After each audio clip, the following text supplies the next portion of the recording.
I just decided very early on I was going to interact with members of the Canadian Armed Forces and their families as much as I possibly could. I wanted to do it. I wanted to demonstrate to those who were serving that I was with them to the extent that I could be. I went to Afghanistan 18 or 19 times, the Gulf of Oman and places where they were serving. I visited every base in Canada. Good day and welcome to Purpose and Protection. I'm your host, Barry Pitcher, and CEO for Commissionaires Nova Scotia. Today, we are super excited to have the Honourable Peter MacKay join us in the studio. Peter is a blue noser, a lawyer by trade. Of course, we know him as Member of Parliament for over 18 years, representing all Canadians, with notable tenures as our Minister of Justice, Attorney General, the Minister of Foreign Affairs, and as I know him from the Afghanistan days, our Minister of National Defence through the Afghanistan conflict. He is now presently with McInnes Cooper and Deloitte as an advisor. He is also a big advocate in the community and is Vice Chair of Wounded Warriors, which benefits our veterans. He's a family man and all-around nice guy, and we're really delighted to have him in the studio today. So, the Honourable Peter MacKay with us for Purpose and Protection today. It is a custom when you come to our session on the podcast that we offer a small gift. And I'm very pleased to show you today our centennial coin. Commissionaires has been around 100 years, if you can believe it. Wow. I'm very proud of that because, as you may or may not know, the government instituted the existence of the commissionaires in the years following World War I to give veterans who were plentiful at that time with no employment, meaningful employment in the security sector. So commissionaires was created. This is our 100th year. This is for you to add to your coin collection. And with that, we have a homemade card from a commissionaire thanking you for coming in today. Thank you for joining us and welcome to the show. Well, Barry, that is very meaningful, and I have received coins over my time in office and since, but this is particularly poignant, knowing the struggles that many of our veterans are having, and I suspect we'll talk a little bit about that in a moment, but let me thank you for your substantial career and commitment to Canada and the protection and purpose of our armed forces and all that represents for the security of our community, our country. You've embodied that throughout your career, and you continue to give and serve through the Commissionaire Corps. So thank you, and I'm delighted to be here and have a chance to chat. Thank you. Very humble. Thank you for that. So as a backgrounder, perhaps as to why we're here together, we had connected, actually, Peter and I, at a recent security event here in Halifax, and it was my first time seeing you since 2007 when you were doing a tour of both the provincial reconstruction team and I believe at that time then you moved on to Patrol Base Wilson following your visit with us. But you had lunch with a lot of us and it was the first time I had talked to you since. I think we both agreed we haven't aged a bit. Not a bit, not a bit.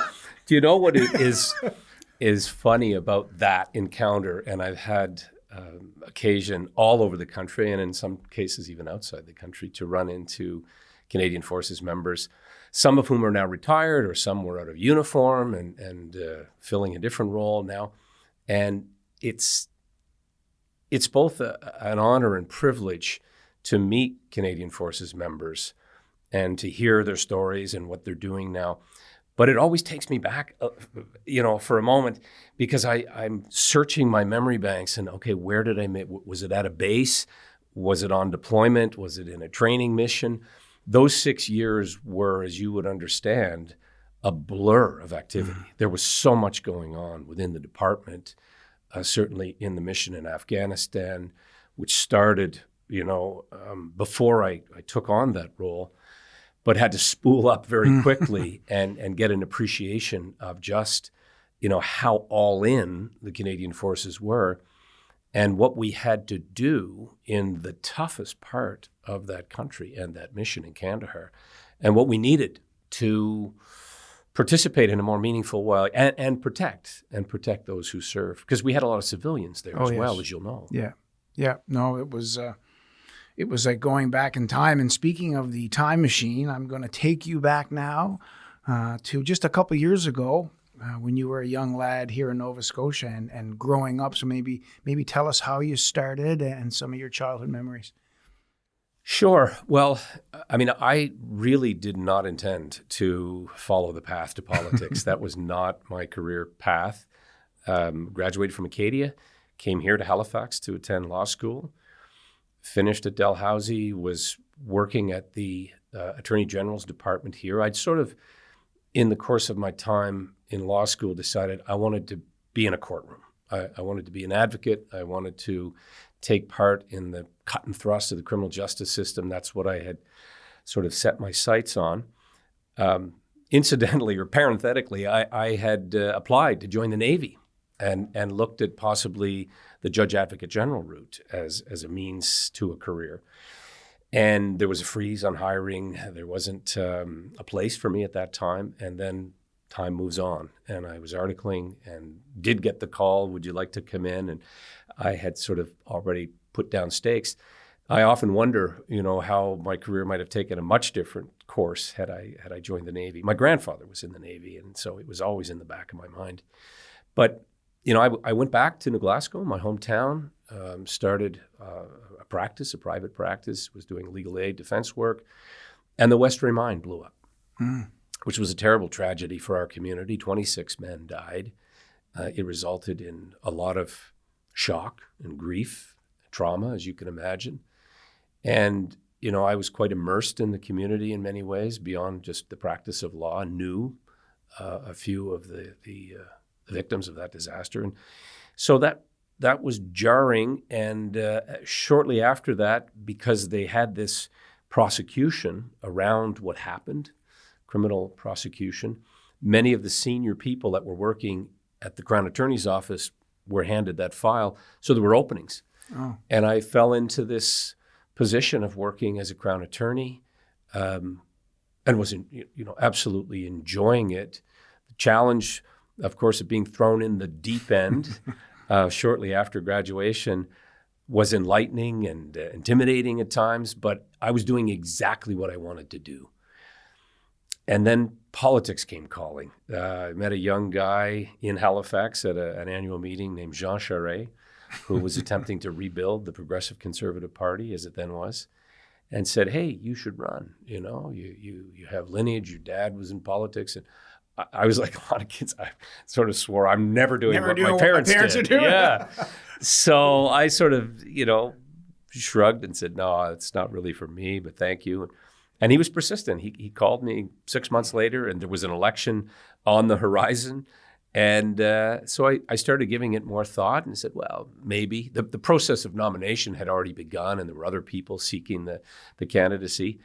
And I said, okay, I'll try it. I won't win, but I'll try it. And then something pretty startling for me happened. The Crown Attorney's Office fired me for seeking public office. And I had to turn around and sue the department, which, fast forward a couple of years, we eventually settled it. And so you spoke about your dad, Elmer. My father was a police officer. And growing up, I said, I'll never be a police officer. You see the late nights and you see what a toll it takes being a first responder. But, after a few years, I decided I'm going to be a police officer. So in your case, knowing my own father-son history, where I've leaned on him a few times, do you find yourself having gone back to your dad a lot during that rise? At various times, yes. My dad's 89 now. Wow, good for him. He's doing okay, and he's always been a great source of information. And whether I took that advice or not, it remains to be seen. He was probably the most surprised of anyone that I went into politics, but it was my mother who was perhaps most influential in terms of my thinking. She was a community activist, psychologist. Later in her life and career, she counseled a lot of returning veterans. Wow. And became quite adept at the intricacies of post-traumatic stress and dealing with injury and loss. And, she was involved in the women's health movement. Education was a big part of her offering to the public. And so both of my parents, in many ways, were very dialed into the importance of public service, and that rubbed off on my siblings and I, and shaped, I think, the way we looked at life and where we fit in our communities, in our country. And, I feel very blessed to have had them as role models in my life. Yeah, wow. Blessed indeed. I mean, it's tough to find a role model, never mind, having the benefit of that within your family. As you know, I mean, I have 2 kids, you have 3 kids.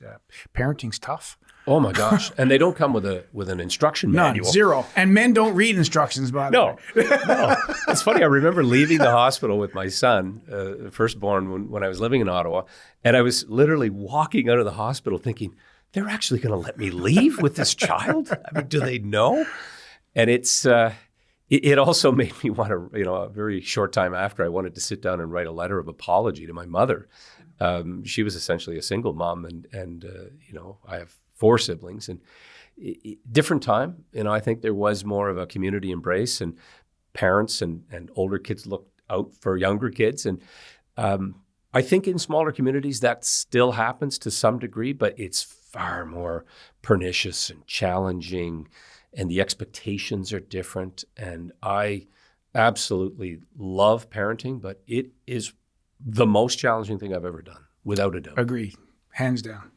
So we talk about now in that vein of challenging environments. I'm curious, and I will come to the Minister of National Defence, but your time as Minister of Justice, Attorney General, when you had that key role, I think back how much policing has changed, even in the last 5 years, in terms of technology and demands. And recently I had opportunity to speak to the Canadian Chiefs of Police, their board, and it was on non-core policing. In other words, what can forces like Commissionaires take off the plate of our men and women who are out there on the front lines now? In your time, how much have you seen the security environment change? Massive. It's been massive. And I graduated from law school in 1990, just as the charter was really starting to take hold in terms of the decisions of the courts, the Supreme Court, of course, and the interpretation of rights. It was something that really shaped, my early legal career. And then ironically, through politics, I came full circle when I came back. Your question being the Minister of Justice, that kind of reignited my desire to go back and practice law, which I was lucky enough to be able to do. But it's become far more complex. There is far more international impact in terms of how the courts view other jurisdictions. In our federal system, of course, the interpretation of provincial, municipal rights, Aboriginal rights, rights with respect to the complexities of overlapping jurisdictions and competing rights that wind up in conflict and before the courts. And my concentration was criminal law, but of course the civil aspect of the practice of law has also exploded. We're not as litigious as they are in the United States, but we're moving in that direction.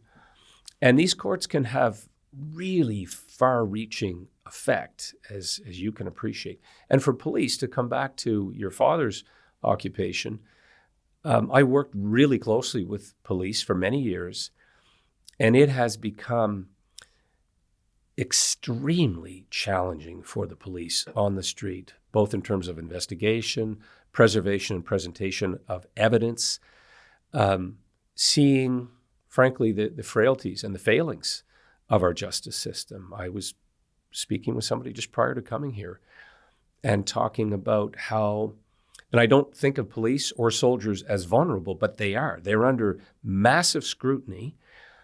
They are trying to enforce the law, the rule of law, which is being frayed in many cases, and the police are on trial. The way in which that they have conducted their investigation, the way that they have preserved the evidence that is necessary to bring about accountability, a conviction, and of course the aftermath. There is a feeling shared by many that our system has become very lax And accountability is not the first consideration. Public protection, general and specific deterrence, which is taught in first-year criminal law, that seems to take a back seat to putting the accused, sometimes the convicted, at the center of our justice system.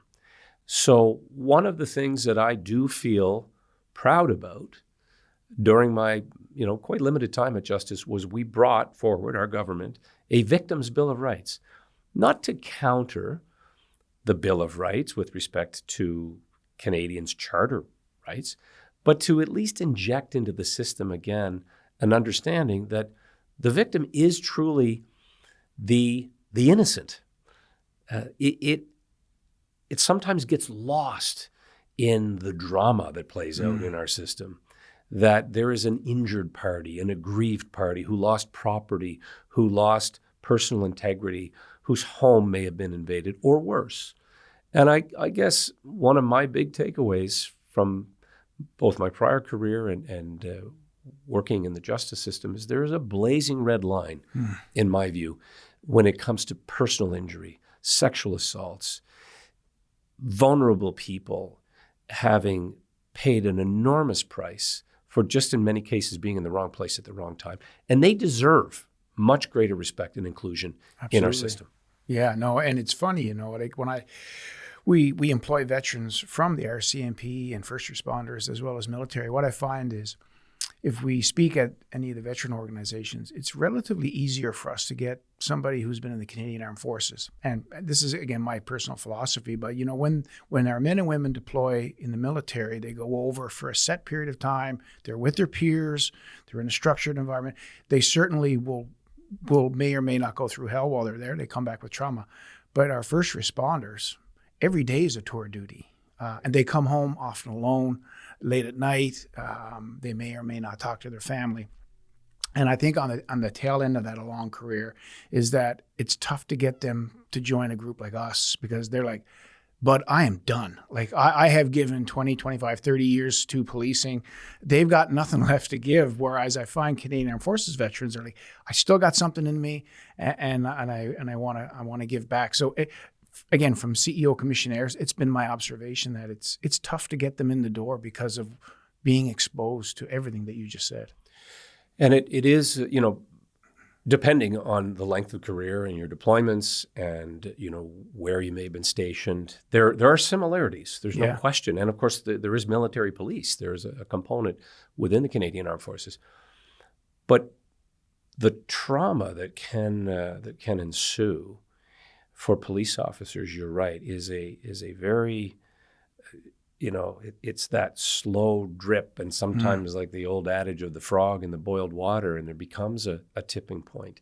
You see a lot of the same sort of psychological harm that is done and a feeling increasingly so, and I think it's fair to say, you tell me otherwise, that the Canadian Armed Forces feel is that the public at various times don't have that same degree of respect. There's no deferential treatment anymore, saying, oh, you're a source of authority, you're putting your life on the line for me. When people put on uniforms, and I say this of all our service personnel, they take on a degree of unlimited liability. And when they go out the door with their uniform, or if they're in plain clothes and they're out there enforcing the law and they're responding to emergency situations, the old story of running into a burning building is true. Mm-hmm. And we collectively as Canadians have to honor that degree of commitment. It sets people apart when they take on that role, deserving of respect, deserving of, in my view, better treatment than they're currently receiving, if only to get that respect. Putting aside pensions and benefits and salary and all of those things critically important. But the modicum of respect that says, and I tell my own kids this all the time, people in uniform, you need to cherish and respect. They're doing something that not everybody can or is willing to do. And, we have a couple of serving reservists and police who are coaches. I got to know them. I knew them before, but I've got to know them better because my sons are playing hockey. And very often, and I think you'll agree, there's that sense of duty, responsibility, public service. I'm going to coach that kid's team. Yeah. I'm going to show up at this event honoring, new immigrants or people from communities who are oppressed. They're the first to put up their hand and say, I'll be there. I'll be there for that flag raising. I'll be there for that marathon that's raising money for cancer.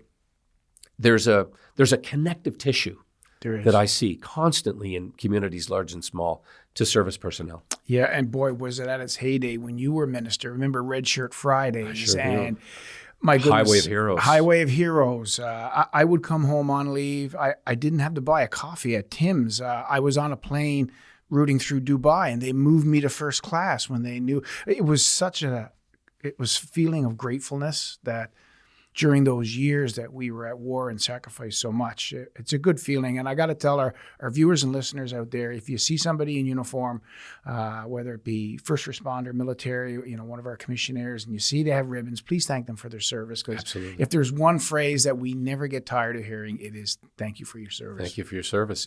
We as a country benefit exponentially from those who take on those roles. Yes. And you can say it of other professions, but it's different. It is different. It's different. Yeah.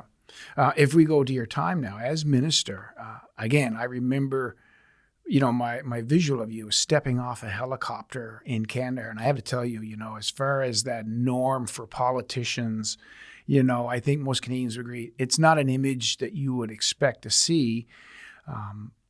Was that a personal style of yours? Did you want to be there? Did you want to be interacting with our troops? Like, how did you sort of build that persona?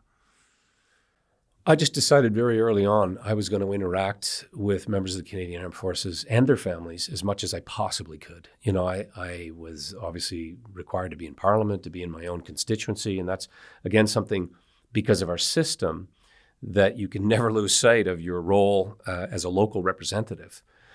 But, I wanted to do it. I wanted to demonstrate to those who were serving that I was with them to the extent that I could be. I went to Afghanistan 18 or 19 times.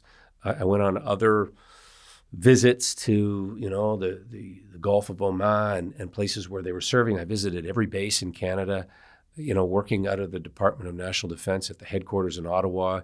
You're in daily contact with those who serve.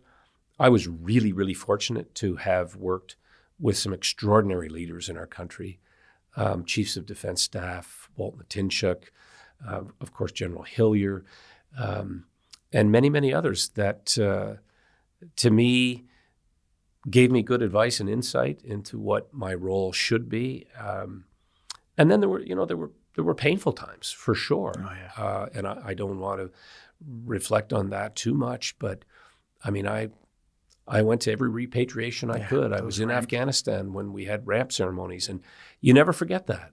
I can't even hear Amazing Grace and bagpipes anymore now. Yeah. That I mean, you would understand. I totally understand. It's a trigger.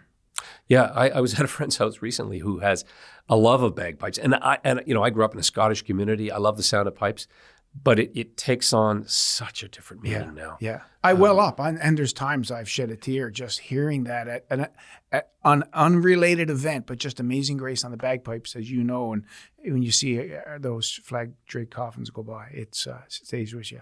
I associate it with the loss of for the families, and that just absolutely crushing moment of seeing a flag draped coffin come off the back of a Hercules aircraft. I mean, I'm getting choked just thinking about that now. I hear you, brother. But you know what, Barry? I think that there was an awakening in the country that I wish we could have held on to.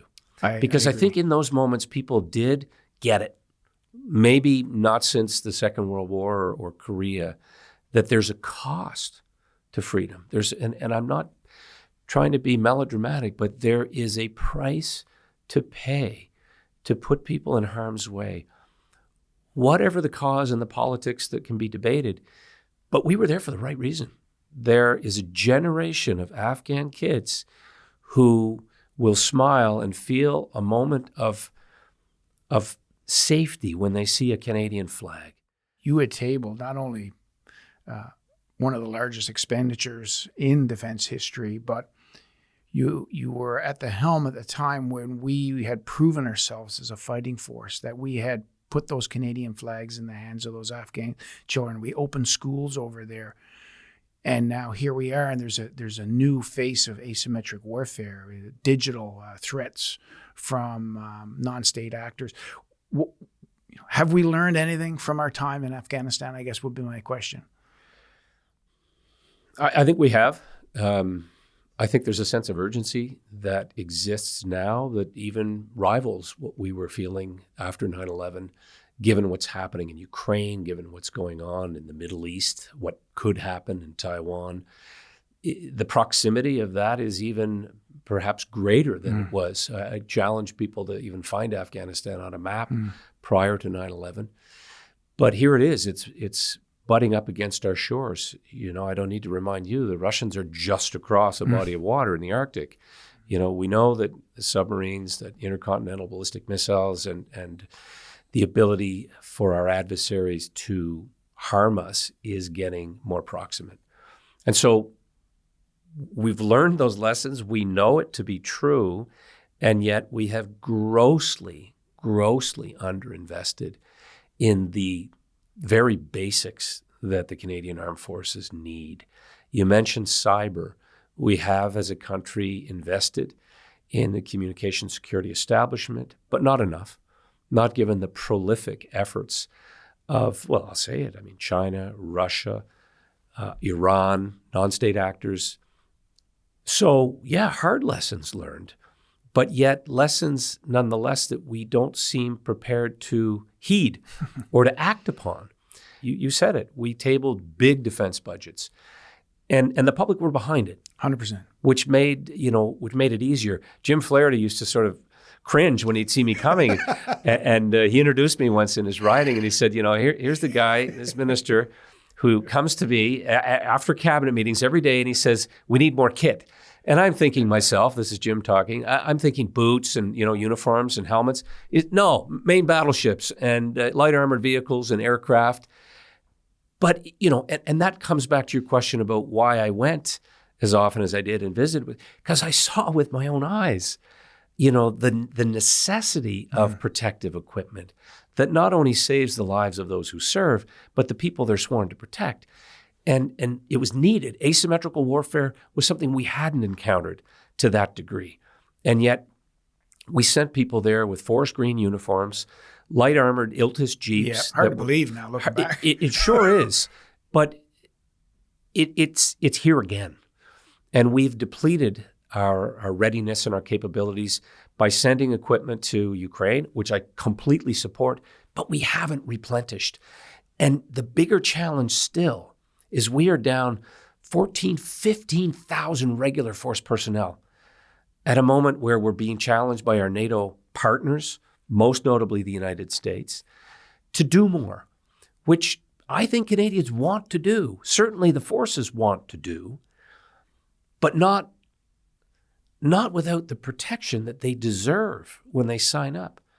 One epicenter has remained prevalent, and that is our very own Halifax. A large part in due to your ambassadorship with the International Security Forum. We have DEFSEC here, the shipbuilding program. These are all things that you instigated here and have in fact flourished since. And now we have the NATO Cove, NATO DIANA. NATO DIANA, innovation right here in Halifax's backyard. Do you think Halifax will remain relevant in the defense and security world? I do. And I do for a number of reasons, including the history that you alluded to. This was the departure place for so many Canadians, some of whom came here, as new immigrants and then wound up on the battlefields of Europe. My grandfather among them. He came here first with the Royal Navy from Ireland, had so many trips across, and came, to really appreciate and love the city of Halifax, the province of Nova Scotia. Later was in the Merchant Marine, served on cable ships that connected Nova Scotia, Canada to the world. And so his story was not unique. There were thousands of people, and they populated the country, but many of them then got back on ships and went off to defend their new home.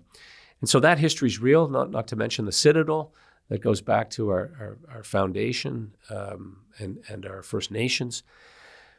So it's in our DNA. It is. And some of the innovation that you alluded to, leaping forward, is critical to the continued security of not just the city or the region, but to the country. The vulnerability that we have in the Arctic, I alluded to. And this is, we're wardens of the North. And this important port city, I think, figures very, very prominently in the future protection of our sovereignty in the Arctic and the innovation that will come with that. Much of it attached to the new fleet of surface combatants, Arctic offshore patrol vessels, hopefully future submarines and icebreakers.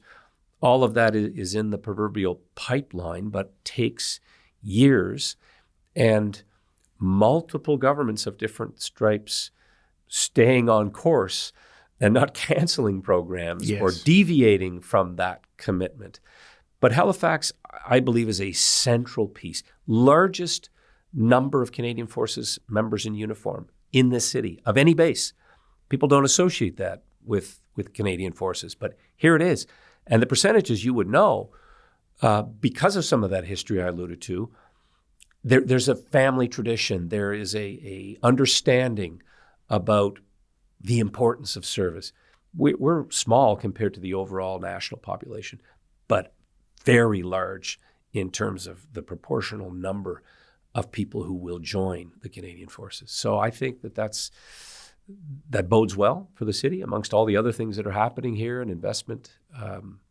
And I feel very proud to have contributed in some small part to keeping that tradition alive. It's interesting when you talk about stats. Our listeners and viewers may also find it interesting.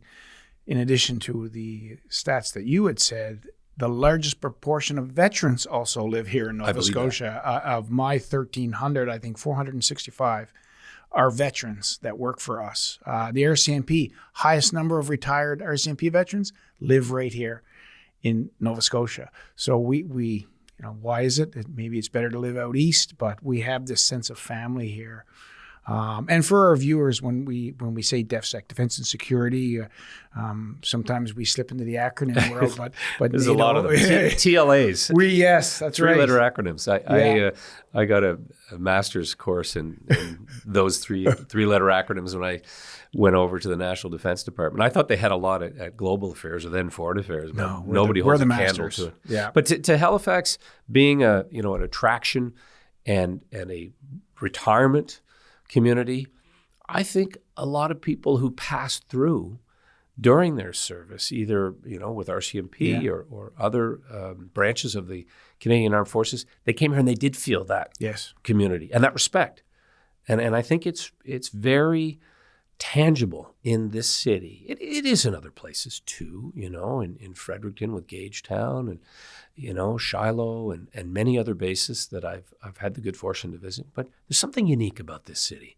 It is. So that leads me to this question. When we say, NATO DIANA, which NATO being North Atlantic Treaty Organization, to everybody out there, that's a big deal. That's the Collective Security Alliance, and they've chosen to come here in Halifax. Are you able to tell us a little bit about that? Yeah, great question, Barry. And it's huge. I don't think many, you do, but many don't grasp the importance of that decision taken by the 32-member NATO alliance, now 32 with Sweden and Finland joining, to put this Defense Innovation Accelerator North Atlantic in Halifax. And I think it has a lot to do with the history that we were just discussing. And so what that does is it attracts private sector investment into a lot of what are sometimes called dual use or multi-use innovations. So best example are these new autonomous subsea miniature submarines, let's call them. And they can measure ice thickness. They can track fish stocks, right whales. They can look at coastal erosion. But they can also detect nuclear submarines that may be coming through our waters. They provide data. A lot of the modern military equipment, as you know, is a system of systems, satellite connectivity, ground, water-based, ship-based. So those multi-use innovations are critical to the protection of our society and our way of life in Canada, but they also serve other purposes that are benefiting society, conservation, future government decisions based on data, fact-based. And in the Arctic, that is even more important with the changes that are happening there, the opening of waters, the ice that is melting, and the pristine waters and very unique people and wildlife and plant life. And that is an obligation that many Canadians feel and has to be part of government programming. And again, not to veer into politics, but I think current and future governments have to recognize that as this sacred obligation that we have to protect the North. I agree. So, Peter, on the topic of veterans and what they offer, you're also vice chair of Wounded Warriors. Do you want to tell us a little bit about that? Yeah, it's a tremendous organization, to say the least. And I was aware of this group before I left politics and public life and admired what they were doing. I mean, they're very humble, very committed, and they don't have a big footprint in terms of an administrative body, but they do just such magnificent work for veterans and their families, whether it be the counseling and treatment and helping adapt to civilian life, which is a rough transition for many. You've been through it. And just support in the community in various ways. And they do battlefield bike rides, and they have sometimes these events that are clearly aimed at fundraising. But the essence of what they do is helping veterans post-service. But that's, again, into the fabric of what we represent as a country, is helping those who have helped others and paid a price for it. Yeah, and as a veteran, great organizations like Wounded Warriors, who, by the way, we support nationally. We were very happy to make a very large donation, the Commissionaires from national office. I knew you did that. And they're having a big conference here in Moncton this summer. Right. And it obviously, just to be clear, it goes beyond the military. It's a very inclusive organization, firefighters, emergency responders writ large. And it was born out of the military, and it was born out of, frankly, the period during Afghanistan, where we were going through this national shock, I would even say crisis, of the cost, the physical and psychological cost of service. Yeah, and Wounded Warriors, it's a safe space for veterans, and I think that's important. And folks, sometimes if you may encounter a veteran who may have lost a limb, tragic. There are also many veterans who look like you and I, or anyone on the street, that inside carries a traumatic injury that you may or may not see. And we must never forget that too is as catastrophic as, losing a limb or a body part. That's so true, Barry. I mean, it can be very debilitating, paralyzing, in fact, to have that psychological injury. And it is no less traumatic or inhibiting than, having a physical injury. For those that are listening, please look up Wounded Warriors, see what you can do for that great organization, and certainly you're a great ambassador for them. Thank you. Thank you, Barry. So, Peter, for all those, we'll say civilians, those who are not in uniform and might have lived through those years of the Afghan conflict, now see the turmoil that we're in the security environment, how can the average person contribute or help in the defense and security of Canada? It's a great question, and I'll say this delicately. I think the recognition and the empathy and respect and support comes in many forms. And, supporting financially an organization like Wounded Warriors or others is certainly one example of that. Showing up at important events, Remembrance Day, of course, but other commemorative public demonstrations of support. Writing letters to editors, which seems like an archaic thing now, but it's still, it tells them that the people are thinking about them, that they're in their consciousness, that they matter, their families matter. That's another whole other discussion point, but the force behind the force, kids that grow up moving from military base to military base, many of whom may go on to serve themselves. That's a commitment that a 5-year-old kid makes to Canada through, no choice of their own, but that's part of it. And, we've seen a lot of the trauma play out onto the family secondarily, but it's just as real. So that knowledge and looking to find organizations that you can support, that I think is critically important. Makes us better, makes us stronger, makes people consider that life choice of a career, and enhances the discussion that we were having. It enhances that feeling of being part of something bigger than yourself, which the minute you walk into that recruiting station and sign on the dotted line, you are. And you take on board a lot of that history and a lot of that Canadiana. And I want to say a word here about another sometimes overlooked organization that isn't technically part of the military, but the Cadet Corps and Rangers and Junior Rangers.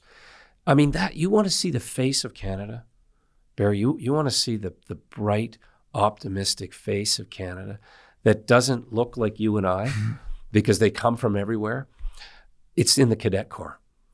And oh my God, like I inspected so many of these young cadet corps, and I'm smiling to myself because, a lot of them would be wearing uniforms that were way too big for them, or their boots were two sizes too large. But I like the pride and optimism that you saw in their faces. And my wife was part of that. She came from Iran, and as soon as she and her sister were old enough, they joined the Cadet Corps. She learned to fly a plane before she had her driver's license. Oh my goodness! And so that she and I have discussed that many times.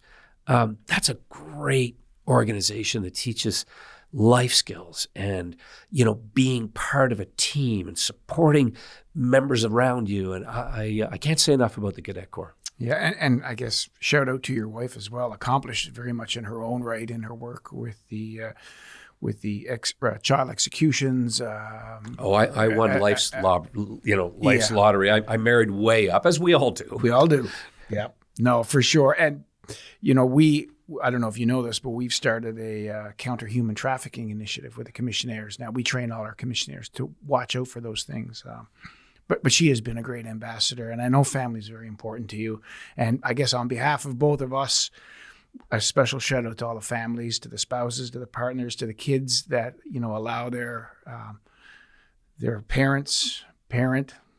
partners, children, sons, daughters to go forth in a uniform and do good things, whether at home and abroad.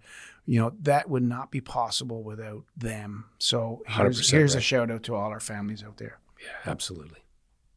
We always have a theme question and a rounder to end off the show. And that question is to our guests, what does service mean to you? And that question could be answered in any number of ways, given the amount of hats that you wore. But I will tell you from my perspective, and those who are veterans out there will know this, we always appreciate a leader who leads from the front. And I think the sheer number of visits you made to us collectively in the battle zone speaks to that. Again, you sort of broke the mold when it came to political leadership, but the fact that you did come out, the fact that you were rallying for increased expenditures to make sure we had the right kit, and God knows we love a lot of kit.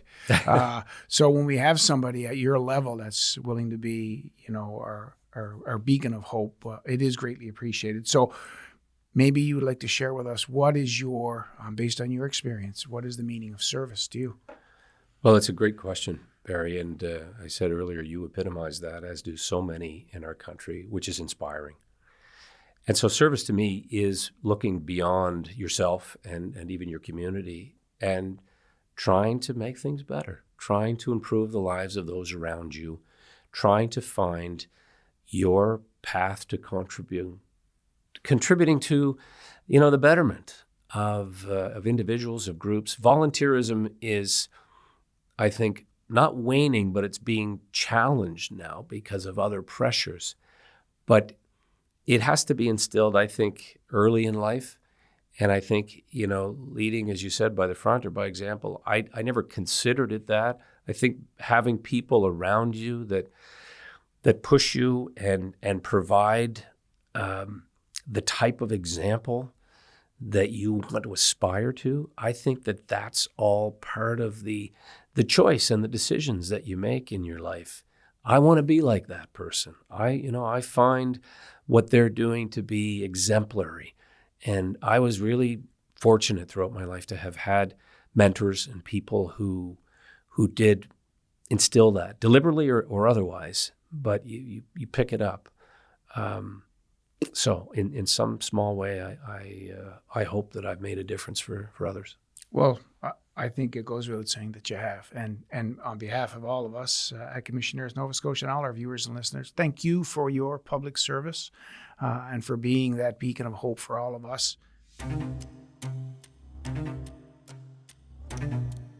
Thank you for listening to this episode of Purpose and Protection, brought to you by Commissionaires Nova Scotia. This show is hosted by Barry Pitcher, CEO of Commissionaires Nova Scotia. Scripting, marketing, and communications by Jill Smith and Renee McLeod of Commissionaires Nova Scotia. Editing and sound design by Connor Sampson and produced by Amina Faubert from Podstarter.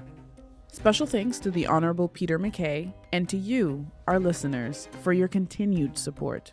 This episode was recorded on April 22nd, 2025 at Podstarter Studios. Purpose and Protection is recorded and produced in Halifax, Nova Scotia, also known as Chibuktuk. Located in Mi'kma'ki, this ancestral and unceded territory is subject to the peace and friendship treaties signed between the Mi'kmaq nations and the Crown, dating back to 1725. We recognize and respect the ongoing relationship that exists between Indigenous peoples and these lands. We are all treaty people. We extend our heartfelt thanks to the service people and frontline workers who serve and protect our communities every day. Your dedication and sacrifice do not go unnoticed, and we are deeply grateful for all that you do.